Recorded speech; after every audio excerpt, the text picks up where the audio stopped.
కుసుమ రవికుమార్ గారి musical mega event మార్చి 2వ తారీఖున బిఎస్ఆర్ ఫంక్షనాల్లో నిర్వహించడం జరిగింది.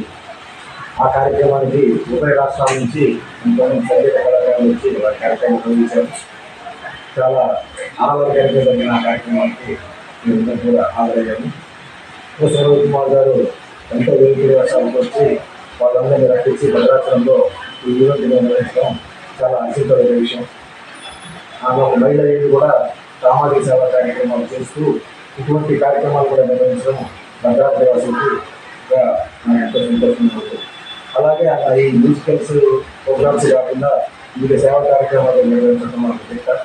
చాలామంది పేదవారు ఏ సహాయం అడిగినా కానీ వారు సహాయం చేసుకుంటారు. ఇటువంటి మంచి వారు భద్రాచలం ఉండడం కూడా మనందరికీ చాలా ఆహ్లాదకరమైన విషయం. భవిష్యత్తులో ఇలాగే కార్యక్రమాలు చేస్తూ మంచి కార్యక్రమాలు నిర్వహించాల్సిందిగా కోరుతున్నాం.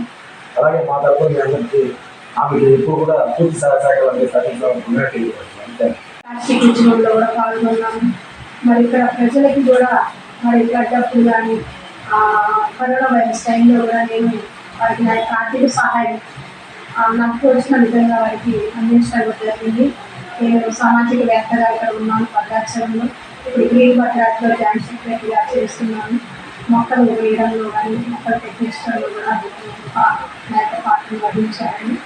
అట్లాగే తిరుపతి రావు గారు కూడా చాలా వివిధ రంగాల్లో వారు చాలా పాత్రలు సామాజిక సేవలు చేయడం జరుగుతుంది, చేస్తున్నారు కూడా. కాబట్టి ఈ యొక్క సంగీత విభావానికి మనం వచ్చినటువంటి చేసిన వాళ్ళందరూ కూడా నేను వారికి అందరికీ ఘనంగా స్టాల్స్ తోటి మెమోరీస్ తోటి సన్మానం చేయడం జరుగుతుంది. ఈరోజు వాళ్ళు రాలేదు కాబట్టి వారికి ఈరోజు నేను సన్మానించడం జరిగింది.